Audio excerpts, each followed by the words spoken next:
Hello, and welcome to Fibertown episode 113. Sorry. Alice is here on the floor. She wants to come up and say hi. Come on. If you don't know me, I'm Emily. I'm Chain of Fools on Ravelry. Up. And Fibertown with an R-E on Instagram and on my blog, which is fibertown.blogspot.com. And Alice is here. She's my co-host. Come here. And we're out on the porch. And there's the girl. She's like, give me the cookie. Can you speak for it? Speak. That's not good enough. Speak. Ruff. Oh, that's good enough. Nom, nom, nom, nom, nom. Yes, there's another piece over here. This is duck jerky. Ooh, this was her birthday present. I got her some duck jerky. She turned 3 on June 1st, which turns out to be the birthday of a lot of actual human people. Not furry people. Happy birthday, everybody. You share a birthday with the bestest. So yeah, Alice is going to go off and find us, oh, duck jerky kiss. Find a sun spot in which to sleep. All right, I'll see you bye-bye. Say bye-bye. No, no more. Just coffee. See? Okay. See you later. Hello. I'm back on my porch. Fresh from the shower. It's about 2:30 in the afternoon, and it's hot. It was cold and rainy last week, and it's finally typical hot, humid DC weather. But I'm drinking hot coffee because, you know, coffee.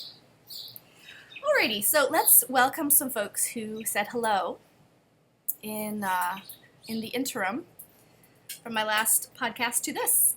And there is an introductions thread on the Fibertown podcast Ravelry group. Okay, so we have Yarn Stormer, and I got to meet her at Maryland Sheep and Wool, and she's Laura from Norfolk, Virginia, which is spelled like Norfolk. Let's see, she has a Cocker Spaniel who's in her avatar, very adorable, and she has a podcast, The Knit Shift. I didn't realize that. I need to check it out. Hi, Laura. And then we have Julie Patchouli, which is a lot of fun to say. Julie Patchouli lives on Vancouver Island in BC, Canada. It's a place I really want to visit. I'm hoping that my next non-school-related travel will be to the Pacific Northwest of the United States, and Vancouver would absolutely be on my list. I had a very, very good friend who was from BC. He passed away, but I've always wanted to go to his hometown. So it's on my list. Oh, she does everything. A knitter, crocheter, spinner, dyer, general do-it-yourselfer, and fiber enthusiast. Oh, she's doing a lot of sampling of different sheep breeds. She loves washing dirty fleece and processing it. I totally get you there, Julie Patchouli. She's new to dyeing and loves learning about color. Ooh, she has 3 kids, all boys, with a big age range. How do you afford to feed them all is what I want to know, because my 12-year-old daughter is at home, and you know, we're about to leave where someone else will be feeding them, which will be awesome. But I'm already spending extra money on groceries just because she's at home. And when my 7-year-old son gets home, forget about it. They eat a lot. So, okay. So she says fiber keeps her happy and sane. I can see that. Ooh, she's ordered yarn for the Ed Day. I think we've been talking about it, sort of messaging on Ravelry back and forth. I've made 2 of those. It's a great knit. So I hope that that Julie is on her way with that. And then we have Lexi Luthor. Lexi Luthor. She is a knitter and a fairly new spinner on the wheel and drop spindle. Cool. She's got a 4-year-old who likes to help her spin. 4-year-olds are so awesome. It's like, you know, 2s are fine, at least for my kids. 3s were horrible. I don't know what the terrible 2s is all about. 4, they just become like more reasonable people. And they're so interested in you and so interested in the world, and they want to be like you, and they want to do things with you. And it's not a constant power struggle. 4 is awesome. Yay! Well, good. Thanks for saying hello, everybody. Autism awareness. we have the May winner. The May winner won 2 pattern downloads on Ravelry. One is anything of a pattern up to $7, whatever you would like, and the other one is a pattern of mine, anyone that you would like. The winner was number 255, who is Dutch Girl 63, Monique. Yay! So message me. I will do my best to get you those patterns. I should be able to get them to you even if you don't see this right away, and I don't hear from you till I'm in Spain. Oh no! Okay, I thought my Hog Island just blew right off the table. Autism Awareness Cal is so awesome. It's in its last month. Sorry, I'm gonna have to play with my hair because of the wind. If you haven't seen the FO thread for the autism awareness and other items, check it out on the group. I know this is super annoying. I'm sorry. I don't even bother about my appearance, but when I'm looking at the screen, yeah, it bothers me. I'm not used to looking at myself. Okay, so as I was saying, autism awareness is so inspiring. I have a whole lot of new things I want to knit just looking at the thread, and oh, I forgot to bring the prize for the June winner, which I will give away. I will award that when I come back from Spain the first week of July, hopefully. Hopefully I'll be up to podcasting. I don't know exactly. It will be yarn. I wish I had thought of that. It'll be good yarn. Don't worry. You'll like it. Sorry about the interruption. Stop. My father decided to interrupt me. If you don't know, we live in a multi-generational compound here, and he was returning some pickle jars to me. He's dealing with the beets in the garden, and he had used a bunch of my pickle jars. They're so useful. Drinks, pickle, or beet pickling, whatever you need. Okay, autism awareness, I think we're done talking about that. My FOs of the week, and Alice decided she was going to come and check for more cookies up here. Yeah, I said cookies. Cookies? Oh, your eye's all gross, Al. You're a pretty girl. You're still a pretty girl. She's 3 now. She's getting so big. All right, see you later, kitty. Okay, I have finished what I'm wearing. Okay, and I may need to do some retooling of this because as I was top stitching this right here, I was spreading the fabric out, which I should not have done. And so I've got this kind of bunch right there, which I tried to fix. The fabric, there was, all of a sudden when I got to the end of the seam, there was too much fabric left, and that to fix it. All right, so this is the washi tank. And I decided to do it sleeveless this time and without the U-shaped cutout. This is a Made by Ray pattern.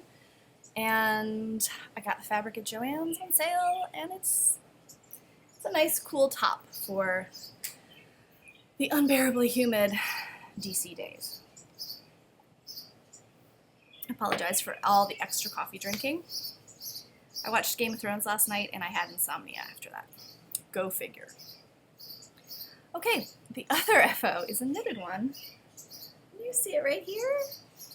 See my kids' swing set. This is the swing set the grandparents got everybody, including my brother's 3 kids, so it gets a lot of use.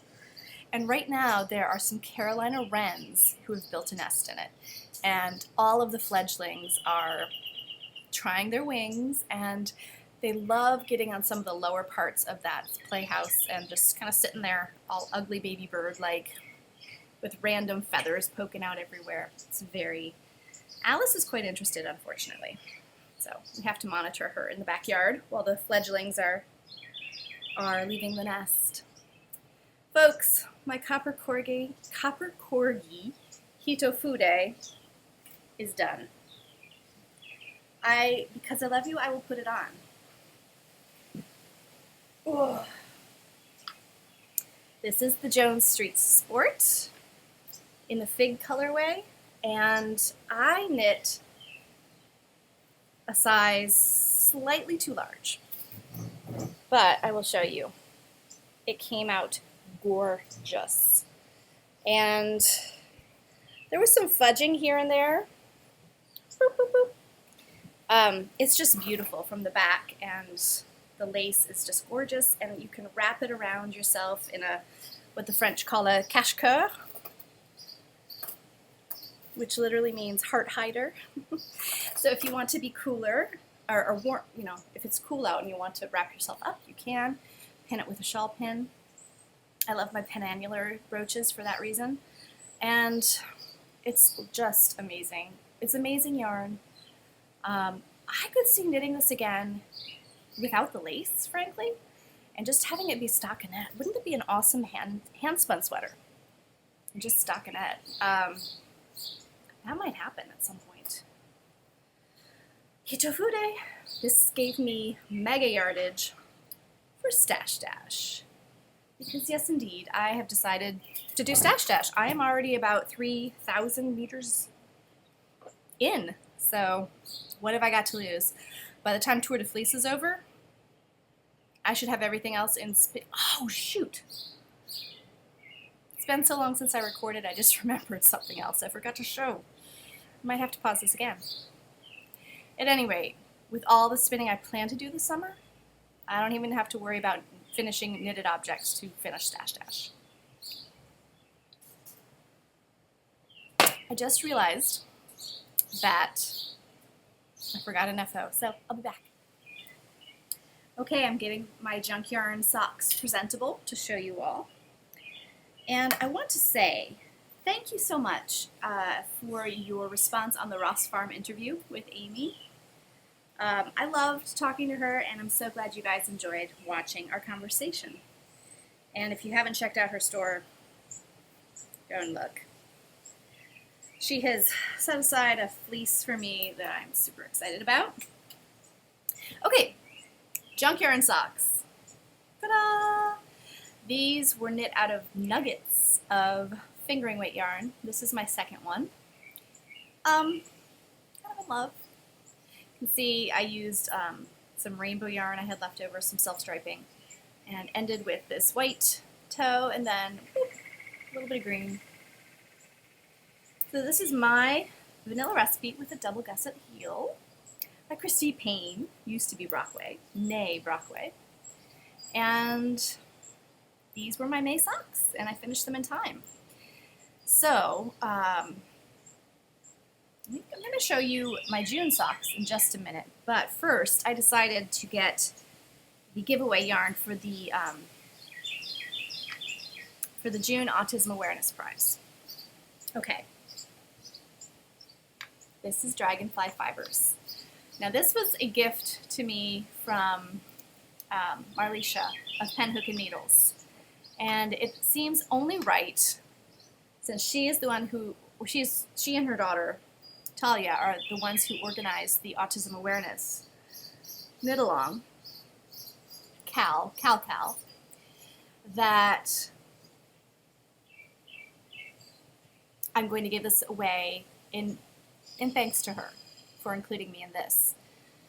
It's colorful, it's totally my colors, but I want you guys, one of my viewers, to have it. It's just so stunning.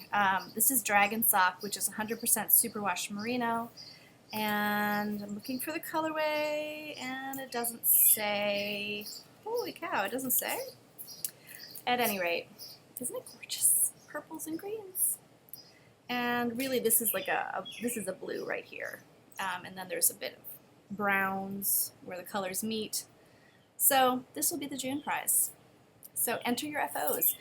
If you have a super colorful FO, you can enter it twice. Any FO will work though.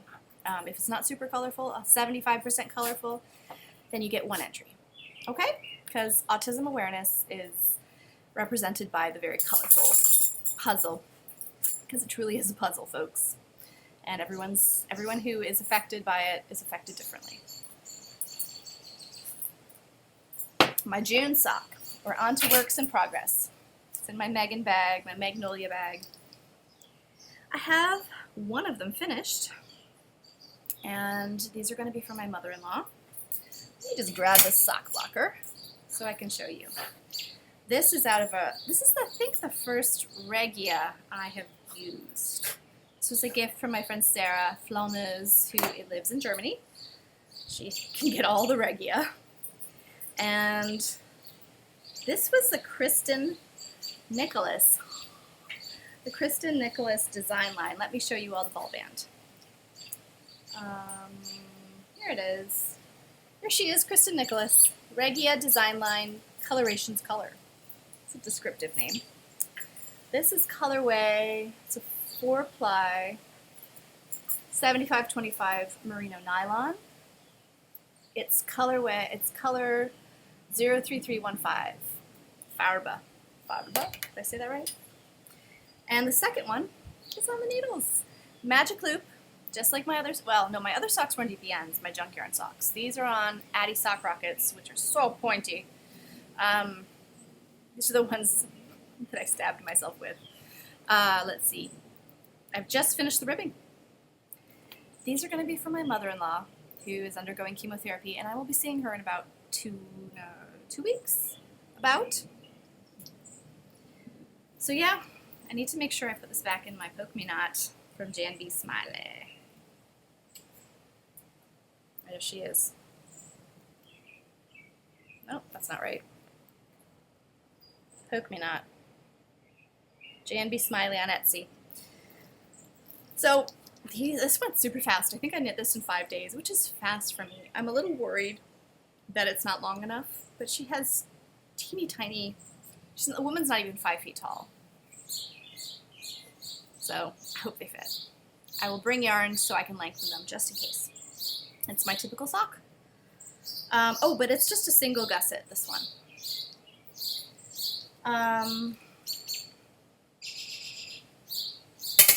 So what else is a work in progress? Oh my goodness, there's so much stuff.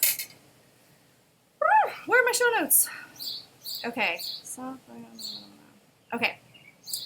Let me show you the second story tee. Because this took a good part of my attention this week. The second story tee, oh, great, I lost my place in the chart. The second story tee is from this issue of Interweave Knits. So this is the spring 2015. And let me see if I can get a good picture.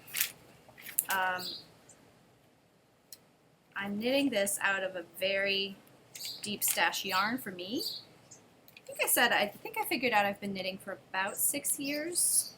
Seems about right. Okay, here it is. Second story tee by Debbie O'Neill. There it is. It's essentially 2 rectangles seamed together at the top and the sides. And I'm using a very deep stash yarn. This is living in my Jan B. Smiley bag, my first one with the birds. This is the yarn. It's a French yarn I purchased about 4 years ago, I think, in Paris, in La Droguerie. I think it's their flagship store. And I do believe they have branches throughout France, at least northern France. I think there's one in Lille as well. Here's the right side. And there's the back so far. Don't know if you can see very well. You can sort of see over here the sort of diagonal asymmetrical effect. So this is, once you get going on this, it's very fun to knit. This is, I know I've described before how yarn buying works in this particular store. They wind off gigantic cones for you. You say what pattern you want to knit and what size, and they go in the back room and wind off an exact amount for you. There's no hands-onness, really. So they have these yarns milled for them. And this is mostly, I think this is the Kaleido base. It's mostly, I think it's 90% linen, 10% bamboo. And you can definitely see the bamboo ply. It's not a blend. I think it's, can you see the difference? See those little white blips? I think that's the bamboo ply. It takes the dye differently, and so you get this sort of, it gives you a heathery kind of look. I was originally going to knit a cabled sweater with this. but I've decided to make this instead. These are size 5 Chowgu interchangeables. No, wait, are they? Size 4 Chowgu interchangeables. You might recall that one of my cords broke on my interchangeable set. I have yet to see anything from Chowgu. I made a request for a replacement, and I got sort of a computer-generated email saying, okay, we got your request, and then radio silence for weeks now. So far I'm kind of unimpressed. I love their needles. Their service seems pretty Customer service so far. There you can see it a little bit. Now I feel like I did the beginning wrong somehow, because only at the top can you see those diagonal lines. It's the back. But hopefully by the time I start the front, it'll all look good. I'll have figured things out. Alright, so that is ongoing. Second story tea. Now I have a shawl on the needles too. It's been ages, absolutely ages, since I've knit a shawl. Man, I have missed it. I didn't realize. Sorry, I'm getting weird close-ups. This is the Pebble Beach shawl by Helen Stewart of Curious Handmade. And I just realized I've started a row. Darn it. I'm going to talk about it and take back, because I'm only 20 stitches in. So, Helen Stewart has a podcast called Curious Handmade, and I've just started following her podcast, and she's very interesting.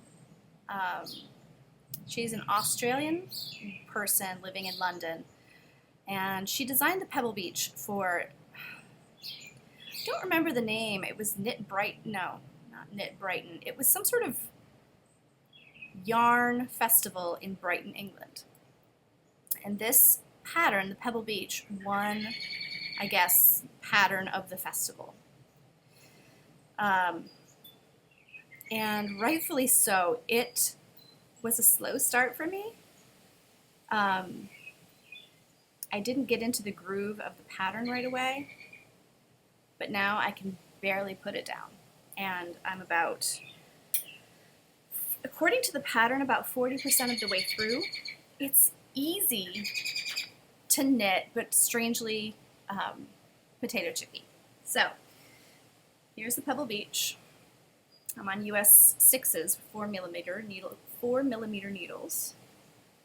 Let me see. I love how the eyelets look when you block it vertically a little bit. There. Now this is out of some hand spun, which just sweetens the pot. I do love knitting with hand spun.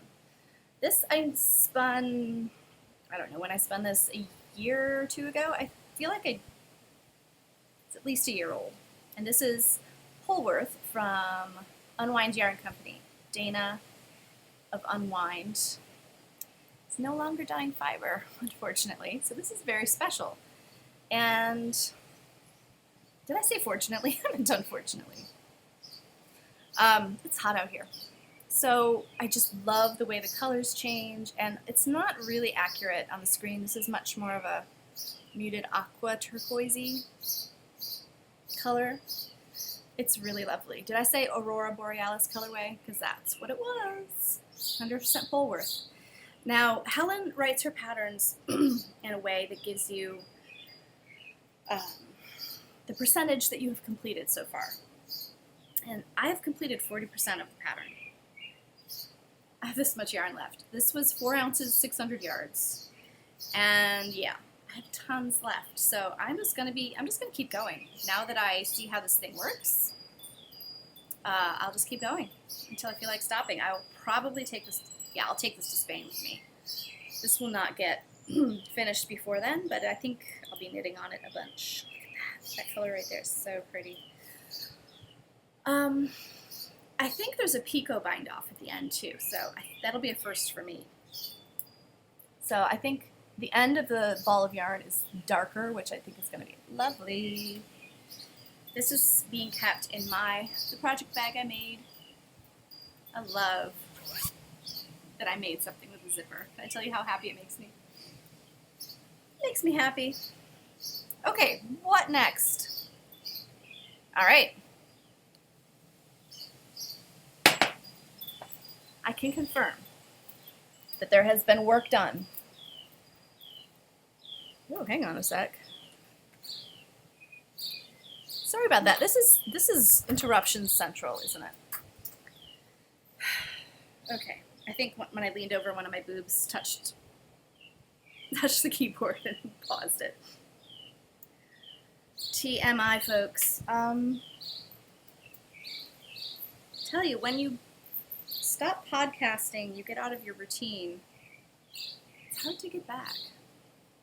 Hopefully next week I'll be podcasting, or next time I'll be podcasting to you from the mountains in Spain.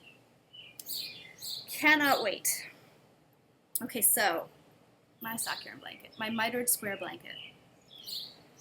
Okay, I've done a few squares. There's one in progress, it's purple. Then right next to it is this. And this is 100% Lincoln from the fleece I got at Maryland this year. Spun pretty, that's a two, is it a 2-ply? I think so. Super strong, crunchy, it's got quite a halo, and it's too thin for this blanket, basically. Now, the next square is a blend of Rambouillet and Lincoln. Oh, wait, what is this? Oh, shoot, I can't remember. Well, this was something else down here, the base of this. Oh, I remember. Yes. Okay, the base of this square was Rambouillet and my Corriedale Cross yogurt blended together, which I love. That might be the way it goes. I love the color. I love the feel. It's great. Now this is Rambouillet. This is the Rambouillet from Reflections at Rocklands blended with the Lincoln. It was about a 75-25. Or maybe it was 60-40, something like that. Blend, and the Rambouillet is just so bouncy and puffy compared to, I mean, it's a nice blend. It's just the difference is shocking, the difference between the two. Now this square is the last one I did this week. And this, oh, so jealous of the lucky lady who owns this fleece. It's from a wether named Brutus, who is a Romney. And I processed a few locks of Brutus.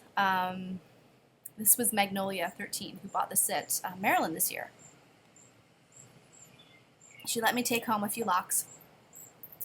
I combed them, and I spun them on my Moosey, which I bought at Maryland. So it's a nice memory of the festival, and it's so stunning. I even said, dude, if you decide you don't want to process Brutus, I will so help you out. I just really enjoyed it. So that's it. Lots of grays and naturals in here this week, and it's a really great vehicle for putting your hand-spun samples. I also spun this. This had actually been on my Tockley for a while as singles, and this is Baby Camel Down in Muga Silk. This is a 3-ply. Yeah, super thin, super thin. You can see my Tockley is, it's right here. It's a lethal weapon and goes super fast and spins super fine yarns. It's the fastest spindle I have, without a doubt. I'm going to hold this double and put this in my blanket. I don't know if I'll get a whole square or not, but that's going in next. So soft. All right, let me get this heavy thing off of my lap and hopefully not hit the keyboard again. And let's start talking about more spinning, shall we? In the fleece processing front, I have now a basket full of Rambouillet Corriedale Cross bats, chocolatey brown, full of bits of veg matter still. This is my Rhinebeck purchase from this fall. I'll be going to Rhinebeck again this year.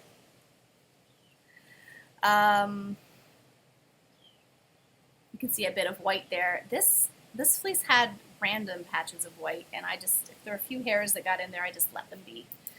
A lot of the veg matter will come out in the spinning, but I'm very curious to see how this will spin. I think it's going to be very bouncy. So I'll spin it woolen and probably 3-ply it. I love a good 3-ply. So I've also been combing more yogurt. I have been, let's see, also been spinning some Cotswold Coopworth. And I have a wet skein to show you. Now I'm going to insert an Ask Fiber Town in here, okay? Okay, so this was just soaked in hot water. This is about 140 yards of my Cotswold Coopworth fleece, lamb's fleece. And this was an Ask Fiber Town from, I'm going to tell you in a minute who it was from. Let's see, Nirvana Knitter. And she says that her question is to thwack or not to thwack. That is her question. The one time she tried it, it caused the handspun to have a lot more loft than she wanted. The yarn wasn't crisp anymore. Is it required that one thwack? I think it is. Now, do you... And I'll show you, hopefully show you the reason why it's a good idea. I wonder, when I first started spinning, I would whack the you-know-what out of my handspun. I would whack it against walls, and I just abused it. Maybe you were too vigorous with it, and that's why I got a halo. I don't know. I don't thwack.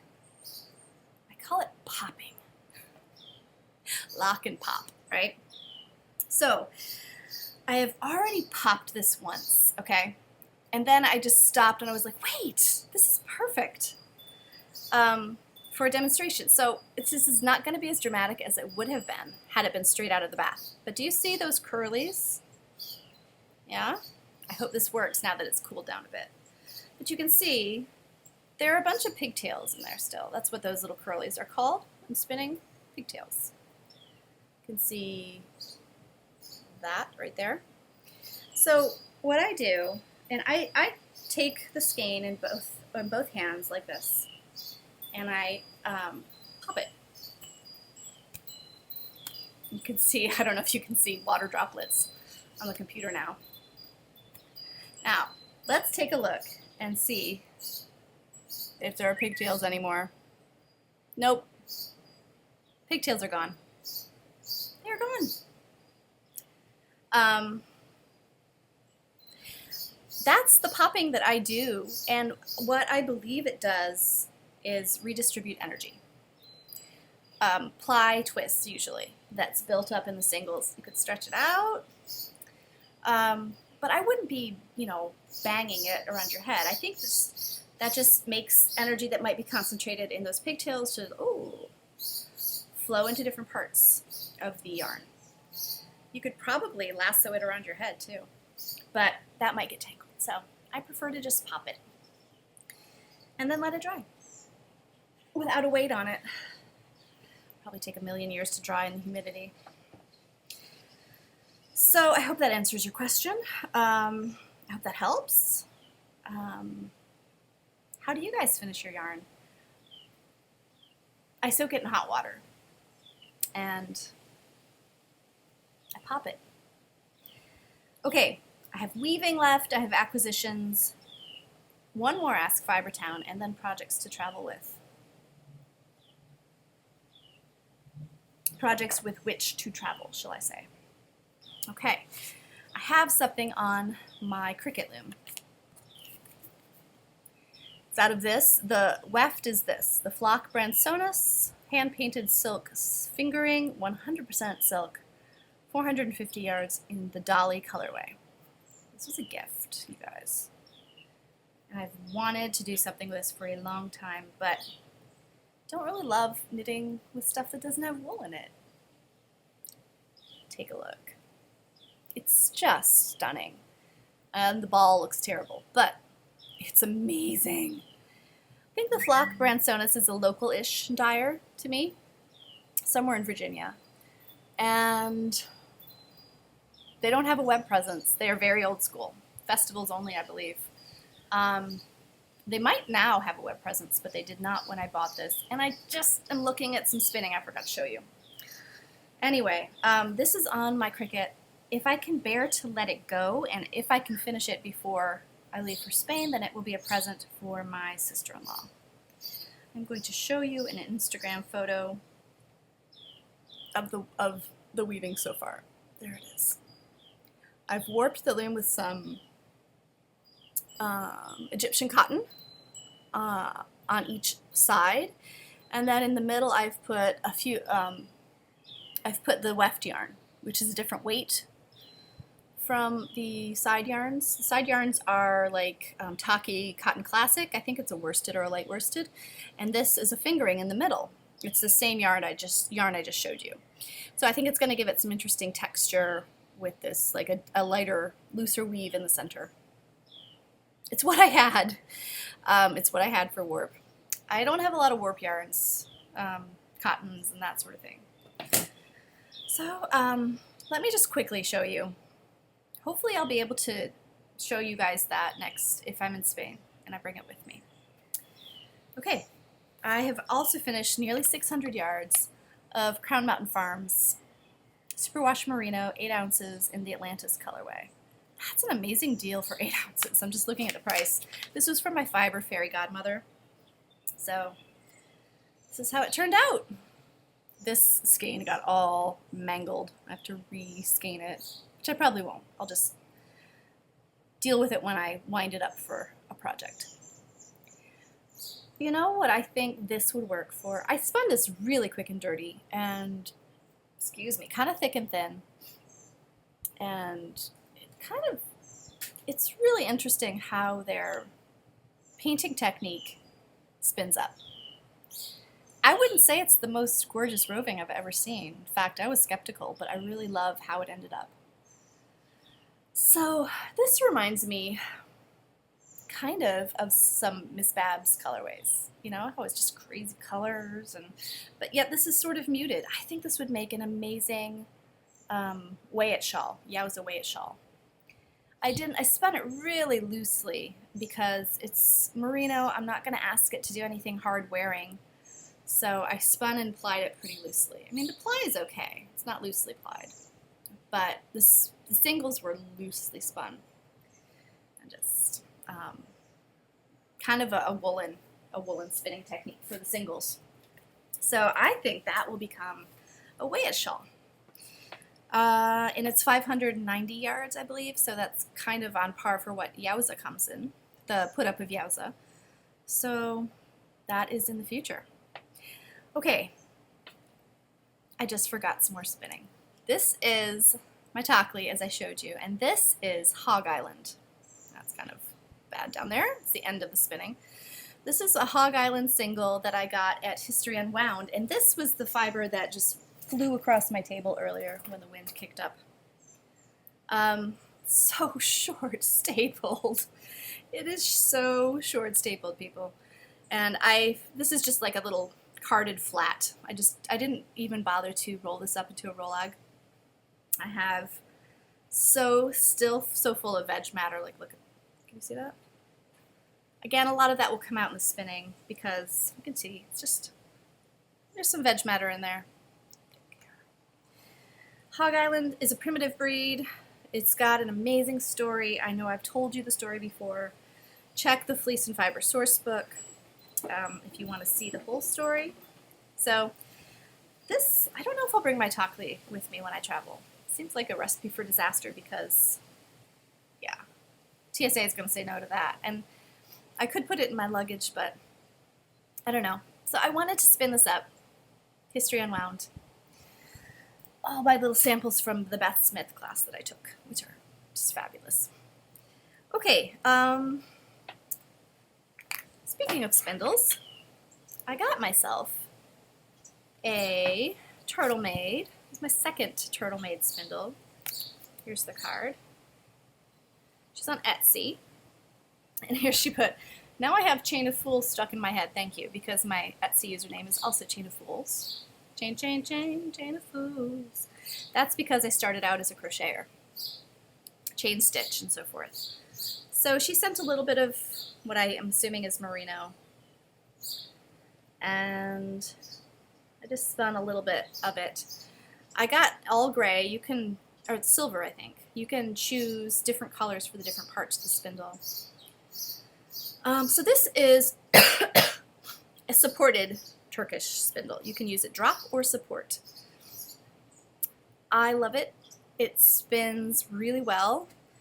My one thing about it is I wish this base were a little more pointy. I think it would work better for me supported.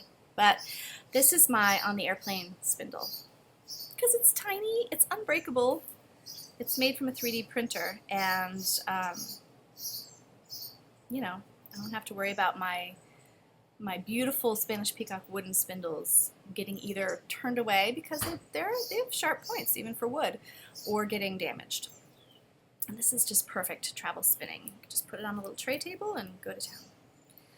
Again, I will see how I feel about that point after I've attempted to spin on the plane a while. Okay, I've had a thing for unicorn tails, my friends. Let me show you the unicorn tails I picked up at Looped. I got a bunch for my friend Sarah to send over to her in Germany. These are Madeline Tosh Merino Light. These are the ones for Sarah. Aren't they gorgeous? So pretty. She has, let's see, let me read you the colorways. This is antique lace, antler, charcoal, ink, which is not royal at all, it's midnight blue, button jar blue, so stunning, and this one is silver fox. I need to get myself some neutrals. Stephen West has a unicorn tail pattern that calls for 20 of them. It has unicorn in the title. I don't know the exact title, but here are the ones I got. I got a button jar blue as well. I got a whiskey barrel, which I adore. I adore this color. I got a mandala, which is more variegated than the computer is showing us. What else?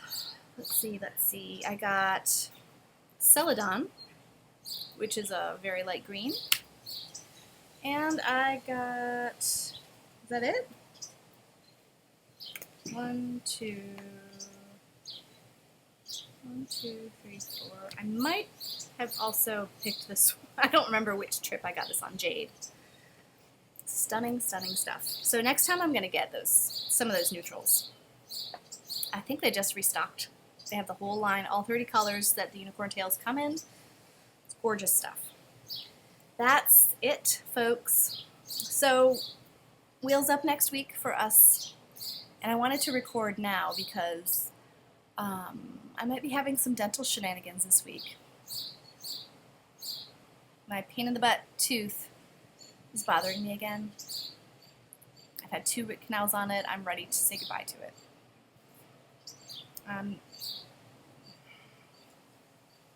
So I wanted to record now in case I'm on painkillers and swollen later this week when I would have normally podcasted. So what am I going to travel with? All of the spindle projects. All of the spindles. I love spindling in the summer. I'll take my spindle Kate with me from Spanish Peacock. I'll take all my supported spindles, although maybe not my Tockley, and probably just my Moosey for a drop spindle. Maybe my Golding. We'll see. And then I'm going to take a few barn raising quilt squares to work on. Knock on wood. I will take my Pebble Beach. I will take my mother-in-law's socks and maybe a pair of self-striping for me. My second story tee. Maybe one other project. I don't know. We'll see. Maybe another shawl. I would also like to do a design this summer. I've gotten away from the headspace that works for me for designing. I've just had other things going on this year that have kind of prohibited that. So I hope to get back into that this summer. Okay, so my last My last thing before I sign off is one more Ask Fiber Town. This is from Packy Knits 1. She asks, will you be having another fiber camp this year? I certainly hope so. I had an amazing time.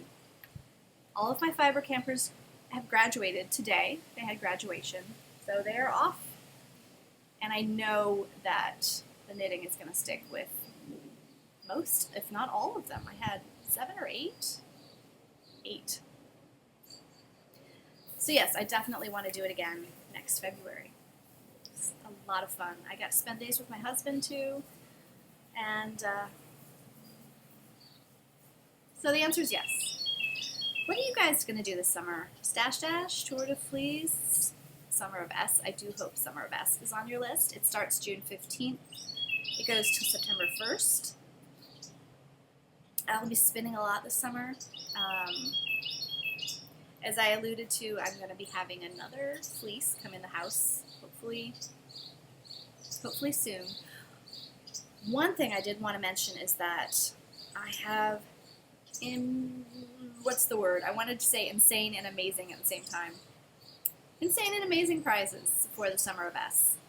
You're going to love them. You're going to plots. I contacted a yarn dyer that I have watched on Instagram and just fallen in love with her colors and her bases, and I'm so excited to be getting some of her yarn. Yeah, I just said, you know, I'd love to do a giveaway of your yarns. If that's not something you want to do, then I just still am happy to tell you how much I've enjoyed watching your colors on Instagram, and she's sending some yarn for y'all and for me. It's gonna be awesome. So I'll be able to tell you more about that. If I get the yarn, I'll bring it to Spain with me and show it to you in the mountains. So, if you need to reach me while I'm gone, I will be occasionally checking email. I may not get back to you right away. I may or may not pull the random number generator for the Dragonfly Fibers yarn while I'm there. It won't get mailed till early July, mid-July, but it will get mailed. And I will see you guys from Pinilla de los Barruecos. My Spanish is, yeah, it gets better every time I go. But I'll see you from Pinilla, and until then, you all take care. Bye-bye.